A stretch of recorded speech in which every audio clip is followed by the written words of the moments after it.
If you haven't heard yet, the internet is trying to cancel Mr. Beast, and not only cancel him, but this guy could actually be facing some jail time. And I personally wonder that if enough evidence comes to the table, what is YouTube going to do about this? From serious allegations of faking things in his videos to even silencing some of his employees that are trying to speak out against him, this is a story that you do not want to miss. And between my co-hosts and I, we have over 20 years of experience of creating videos on YouTube, and you're gonna get our takes on exactly what we think about this situation. So go ahead, strap in, and let's go ahead and get right into today's episode.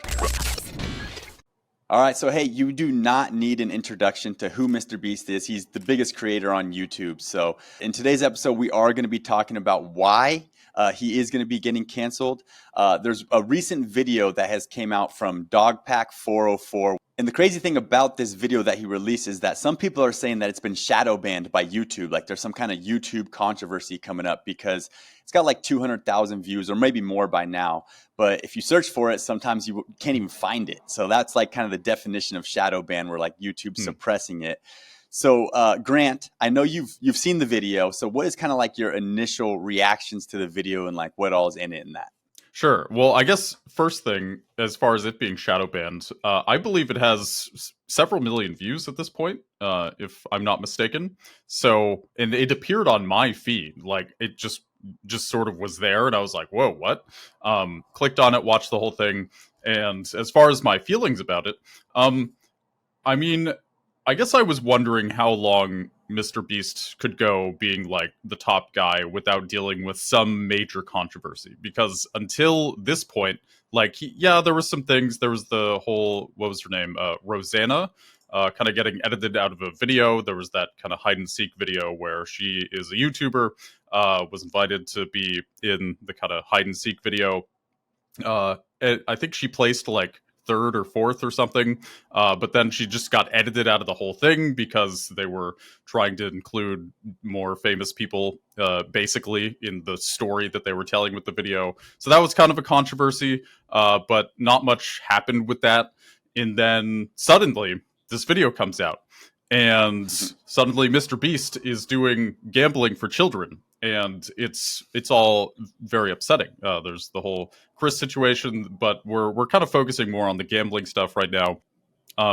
I felt like I was surprised I didn't notice this sooner, because he's always like, buy a T-shirt and you'll have a chance to win this much money.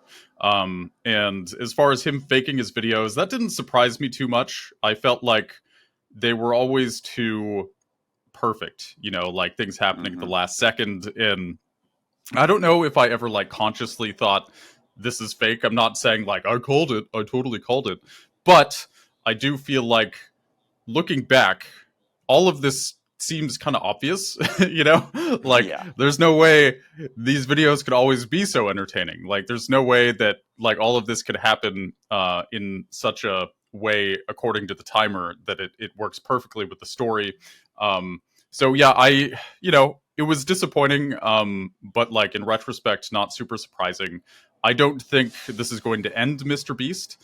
I think it will, like, what tends to happen with these controversies, I notice, is like once one big thing happens or two big things happen, then people start digging for everything. So like, in my opinion, Mr. Beast's his best defense at this point is his charity work. And obviously he's gotten a lot of criticism of kind of sensationalizing, you cured 1,000 people of blindness, but you made a video off of it and profited, blah, blah, blah.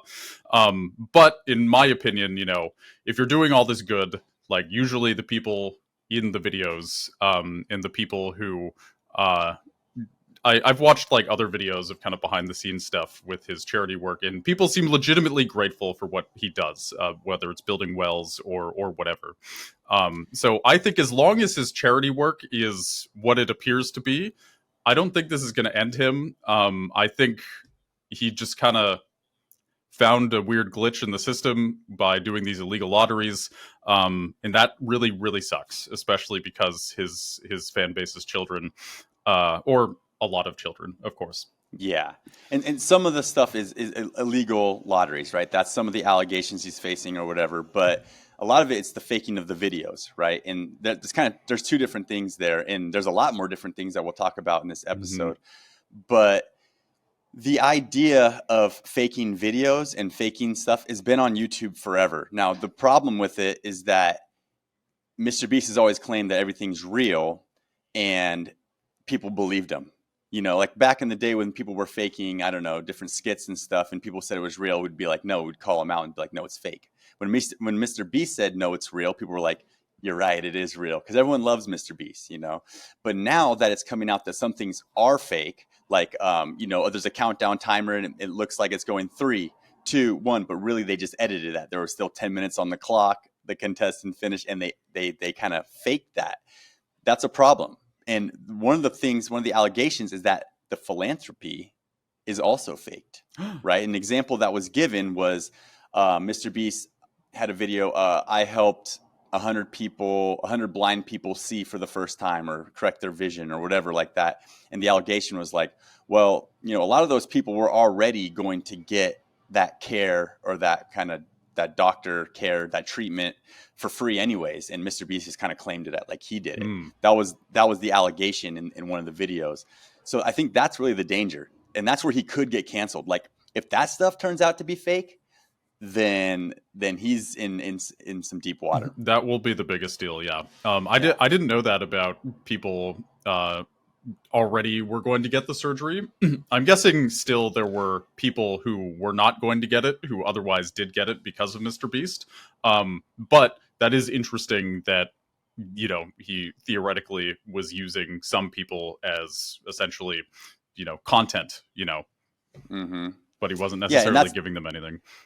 And speaking of that, using people as content, like, to make money off them, that's a common thing too, right? On YouTube and all over. It's like, oh, gave a homeless person $1,000. Like, yeah, you did that so that you could get $10,000 in AdSense, Right. And so, Mr. Beast isn't like reinventing the wheel with a lot of this stuff. But I personally, this is all allegations, and it's allegations from an ex-employee who's probably upset that he was fired. I don't know why he was let go. Do you know why? I'm not sure. I Okay. really am not sure. But that is interesting, and it's kind of like, you do have to take all these allegations with a grain of salt. Yes. Because, like you said, is this employee upset? Like, is this a petty person? Is this a good person? Like, what is their intention with this? Are they trying to make the world better? Are they just trying to forward their career somehow? Like, there's so much complexity in all of this, in so many moving parts. It's so easy, like, once somebody gets criticized for something legitimate, to start dogpiling on them and saying everything they do is bad. Oh, we thought they were an angel, they're a demon. And this kind of like this really polarized thinking. So I'm trying to keep a level head, be open-minded, and just kind of take things in as they come. Again, I don't think Mr. Beast is going anywhere so long as his philanthropy is at least mostly true. I'm sure like some of it is a little something, but as long as it's mostly true, I think he'll be okay. Yeah, and also too, like in this world, it's so sad because not only is this guy an ex-employee who's mad for getting fired or whatever, but he's clout chasing. Let's be real. He's going on all these podcasts. He's getting views. Puts this video out to get views, right? I mean, it wasn't like he was just talking to some random camera. Someone interviewed him or something. Like it's a produced video of him standing in front of a wall with it's all done up and stuff. So yeah, he's clout chasing in a major way. So and that's my view on it. And I think majority of the people that are going to be putting out content, I mean, look at us right now. What are we doing? Like we're chasing that clout right now. I wouldn't say we're clout chasing, but this is a topic. This is a trending topic now, right? Everyone's putting out videos on it and talking about it because it's a big deal. So there is that. So faking videos, some of the other things he said is like, the raccoon in this one part of this one video was actually a paid actor. Like it was like a trained raccoon that was supposed to run in, and Mr. B, oh, there's a raccoon in here, but let's be real. This is the same thing that happened with reality TV. Reality TV came out. Everyone's like, we love this. It's real. Well, come to find out, I don't know, maybe the first ever reality TV was real, but it's not really real. It's 90% scripted. And Hmm. that's kind of how I feel these Mr. Beast videos are, is like there's a level of scripting to them. Just because that's how you make a video. Not everything can just be 100% authentic, but it's just it's just not a good look for Mr. Beast. So that's one of the allegations: faking and manipulating videos in the post production. The next thing is about this secret employee. So there's this guy named Mac. He kind of started on YouTube as the editor for another YouTuber named Eric, and they produced a bunch of videos. He got really big, and I guess now he works for Mr. Beast, and he's supposed to be just like a random contestant on just like all these other people are, but he's actually like an employee. He's like the secret Mr. Beast employee. And so a lot of his kind of participation in these challenges and in these videos is kind of staged. Like he's there to create more drama and more tension, be more dramatic. So how do you kind of feel about having like an insider as a contestant, Grant? What do you Hmm. think about that? Um, I feel like I don't necessarily have anything against it, especially because I know sometimes he said that some people dropped out, like they tested positive for COVID and they had to fill them in at the last second. So they put some like employees there who then kind of got out early on. And I think that is okay. I guess I don't see that as a big deal. The only thing that sucks about that is the title is, I got 100 random people to do blah blah blah. And, you know, not all of them were random. So in that sense, it's not entirely correct. But also, you have the impossible logistics of organizing this just insane video. You can't Yeah. necessarily expect everybody to show up. You need to have a reliable backup plan. And the easiest way to do that is just like, okay, well, we have all these employees, so like, why don't they just fill in? So I guess like with that in particular, um, I don't mind it. What bothered me about the Mac situation was he was getting a lot. Like he got a free Tesla, didn't he? He got a chance to. He won like several $100,000 in that one video where he was kind of like the main character, the obstacle course video with all the different rooms. And it seemed like he's just like this random guy, and oh wow, like this is his big break, this is his big chance. And that story wasn't entirely true, or really true at all, and that sucks. It was disappointing. It was definitely disappointing. Like the videos were entertaining, and it just kind of sucks that, like, I don't know, I guess he could have been honest. I guess he could have seeked out an athletic person for that obstacle course video who like truly could have used the money. Um, I just feel like sometimes I feel like Mr. Beast was stretched so thin with all the things he's doing that he kind of cut corners like this and just sort of assumed nobody would notice or it wouldn't be a big deal. And then eventually all these things kind of added up, and here we are, sort of figuring out what actually happened. Yeah, to me, like having your employees in the videos is wrong. Like it's wrong because they shouldn't win any prizes. It should be other people that have, left their families for the opportunity to win a prize or win money and have gone through all the trials and tribulations that it takes to get to the level to win it. Like it's unfair for them. And then also it's like it's another part of faking it. It's not authentic.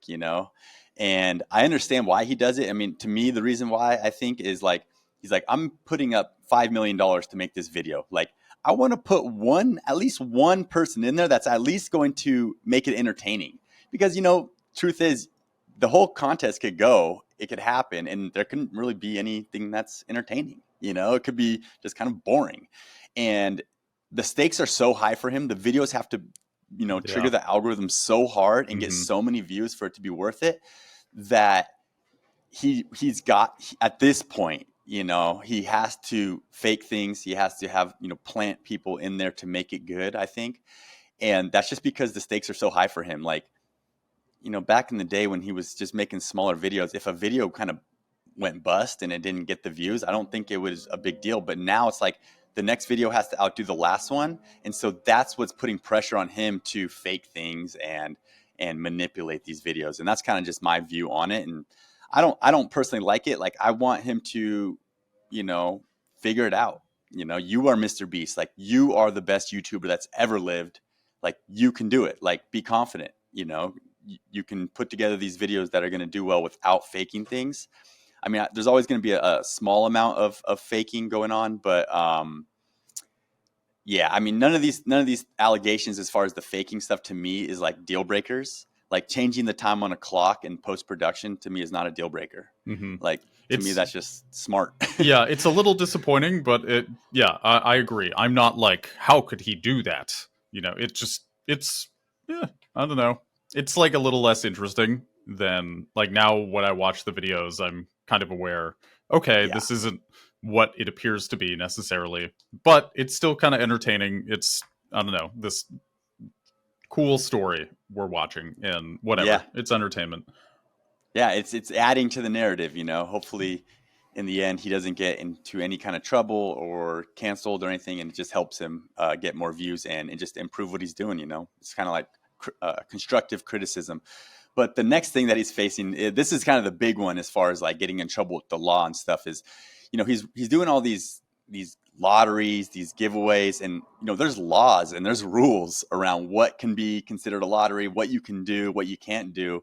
And so that's where he's recently also facing some challenges. So he's got some allegations of running illegal lotteries and also not delivering on some of the promises that he's promising in these videos, and also doing some like manipulative things to sell his candy bars and to sell his merch, right? Like, if you buy Hmm. this shirt, you got a chance to win $5 million. Like, Hmm. okay, maybe there is a chance, but it's a very small chance, and maybe I don't know the rules on giveaways and all that kind of stuff and challenges and stuff, but he could be breaking some laws there. So, Grant, what's your take on kind of the legality and some of the ethics of running these lotteries and giveaways on YouTube? Do you think that this is going to change any regulations, or maybe YouTube will come out with some new terms or something? Like, what are your thoughts on that? Yeah, I expect this to add a lot of regulations. I think it is unethical what he has been doing with the lotteries and the kind of pay to enter, and people not getting their prizes really sucks too. You could argue it. Some people like they slip through the cracks, and maybe that was kind of the exception to the rule, and we're only hearing the stories of those people but not the stories of the 90+% of people who did get their things. But I think the point is, like, when you have a pay to enter lottery, especially when your audience is a lot of children, you are you're having children gamble essentially, and you are using gambling to make money. Like, Mr. Beast kind of became a casino. He became the casino master. And especially when apparently not everybody is getting a prize anyway, even if they win or are supposed to or whatever. It just isn't ethical. And I think on some level, he probably knew it was illegal. Um, or maybe he thought, like, because he was on YouTube, he was in some kind of like legal gray area and was hoping it would work out. I think there's probably going to be a court case. Somebody is going to sue him, probably. Uh, this is going to set a new precedent, which, if you're not doing illegal lotteries anyway, then it's probably not going to affect you too much. But it is interesting that this happened on YouTube, and that this has been illegal for a long time on TV. So one has to wonder, like, how he got away with this for so long, if it was illegal, and if it was in some kind of weird legal gray area because of it being on YouTube versus on standard TV, then he might, like, legally get away with it. I think the court of public opinion is still going to remember, but yeah, it was disappointing. It was sad, and just kind of, I mean, just kind of sucked, I guess. Yeah, that's how I feel about it. Yeah. And, he's just got to clean it up a little bit, right? There are ways you can do it legally and ethically. Just clean it up a little bit, talk to a lawyer, and, just, yeah, make sure you're putting the kids first. I think Mhm. any YouTuber that creates content that's being watched by, the masses of kids has like a pretty big responsibility. And I would say for the most part, Mr. Beast has done a great job in that regards. Like, you can think of a lot of other people that have done a lot worse, in regards to just being a good mentor and idol to kids that are watching your videos on YouTube. For the most part, I think Mr. Beast has been really solid. Um, and and so I don't want to bash him for anything like that, but I think the legality stuff is something that, just on his side, like he needs to be aware of and be careful with. Um, and the other part of this is like rigging these lotteries for certain people to win is very unethical, right? Right. Like you're doing it, whether it's a lottery, a challenge, a giveaway, whatever it is, like it better be like the best man wins or random or however it's set up. And it should never be like, oh, we're going to rig it for Mac to win or for this other person to win, because if this other person wins, then it's going to boost the views, or, I'm going to get a collab on their channel or whatever it is. Like that can't happen. And as long as that doesn't happen, then it's all good to me. And I don't know if it has or hasn't. I'm not too up to speed on that, but yeah. Anyways, this is kind of the next criticism that he's getting, is these illegal lotteries. And there's one more thing that we're going to talk about right now, and this is also another legal thing, and this could be the biggest one. Like this could be the one that actually gets him thrown in jail or gets him just sued for a lot of money, and that's negligence in these challenges. Negligence meaning like creating dangerous situations. Like you join this challenge, you sign this paper that says, I understand that I'm at risk of being injured or possibly even death, right? And you sign your name right on that line. But then if you walk out there into this challenge and it's like, cross this place and these 20 people are going to shoot you with guns. It's like, even if you sign that waiver, like you're still going to like, if you die, like that's negligence, like you're going to, Mr. Beast is going to get sued for that. He's going to get in trouble for that, for setting that up under that negligence kind of circumstance or whatever. So there was allegations from this new show, The Beast Games, right? I think it's going to be on Amazon. And, I've seen the interview on Colin and Samir with Mr. Beast. I know you have too, Grant, where he said, like, this is going to be bigger than ever. This is going to be just like YouTube, but like 100 times more crazy. And so you're like, whoa, 100 times more crazy than your YouTube videos, man. Like, and yeah, sure enough, people are coming out of the weeds now saying, I was injured. A bunch of people in one of the challenges got hospitalized. They were denied insulin. They were not given food for days. Stuff like that happened. And now people are coming out talking about it. And that's another reason why he's close to getting canceled. Did you hear about that stuff, Grant? So I heard whisperings of that. I feel like that came out a little more recently than all the lottery stuff. So I'm not up to speed on that necessarily. But that is... So, well, I have sort of a philosophical question about all of this. But if you had anything else to say about this current topic of Mr. Beast and the negligence with his Amazon show, please speak now. Otherwise, I have a sort of a big question I'd like to ask about all of this. Yeah, I definitely want to hear your question. I'll just kind of close out this thought that, like, if you're going to throw an event that has a certain amount of people, in most cities, you have to have a certain amount of medical staff. You have to have a certain amount of security, right? And so this YouTube world is the wild, wild west, right? You're going out there with your crew. You're doing something on your, with a camera that you're just holding, and so people need to be careful. Like Mr. Beast, I'm sure he does it legit for the most part. It sounds like he's messed up a little bit, not having enough medical staff and those kind of things. But Mr. Beast needs to understand that any video that he puts out, people are going to copy, right? And so I think Mr. Beast can get away with this, and he has the funds to have security and all this kind of stuff.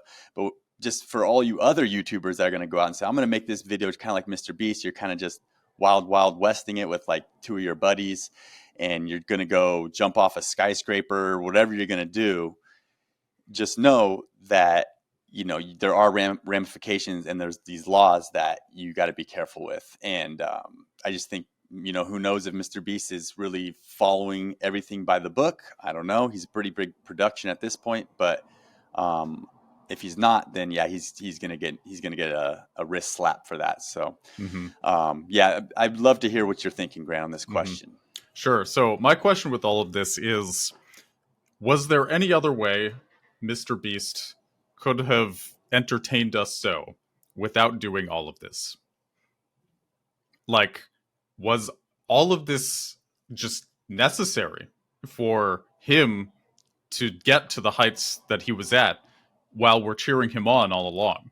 Like, is you've said a couple times during this that he didn't need to fake things. Like, he could have figured it out. You're Mr. Beast. You can figure it out. You didn't need to fake things. Is that true though? Like, the logistical complexity of his videos, the how expensive they are, having to, like, essentially each of his videos is a giant gamble. In the way that he funded his gambling to entertain us was with illegal gambling. Like, doesn't that feel like, I don't know, poetic or something? Like, there's something about all of this where I'm like, it. How could it have happened any other way?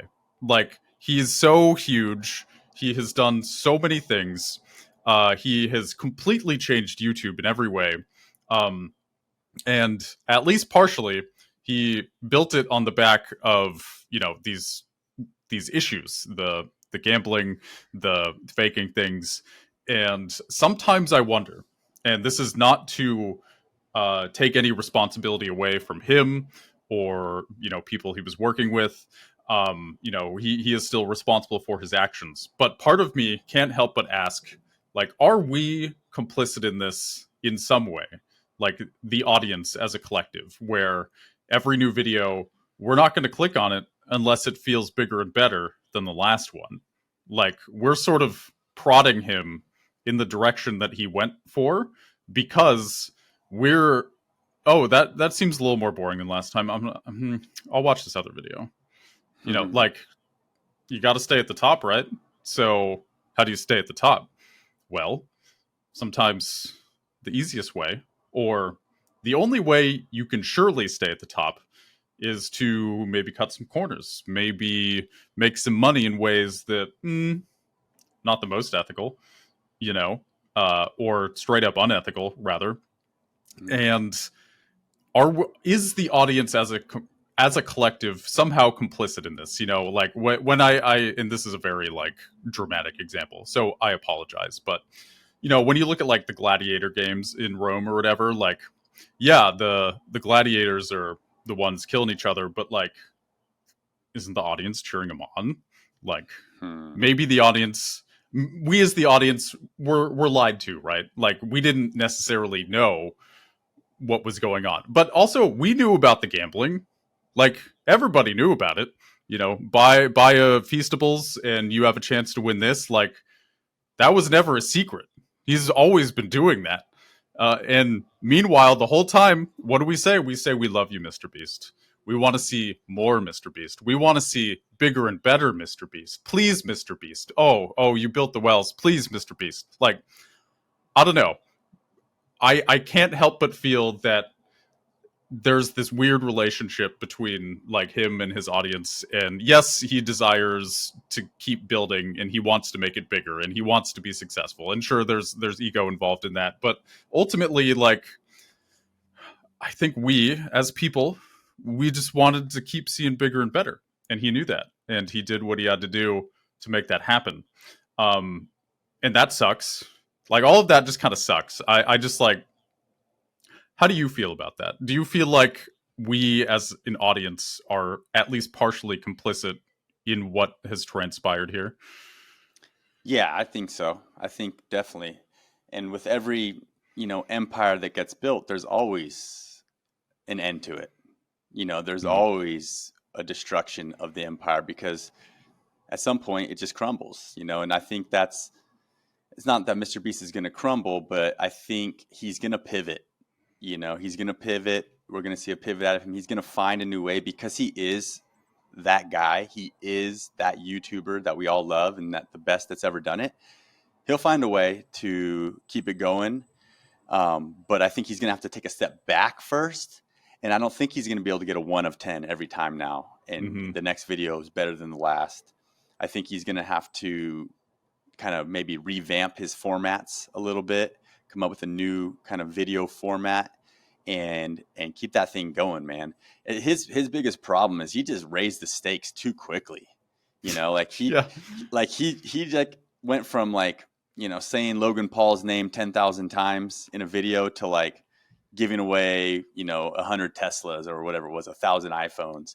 And like, he shouldn't have done that. Like, he shouldn't have stair stepped so quickly, because that's like just kind of sped up the empire building to now it's at the point where it's like so quickly it's crumbling, when if it was a little bit slower, I think he could have just kept that thing going forever. But we'll see. I mean, he's gonna have some response to this, right? There's gonna be a response video that's gonna talk about all these allegations. I mean, there's other allegations too, like deleting 20,000 comments off of videos. Like there's a lot of stuff out there right now.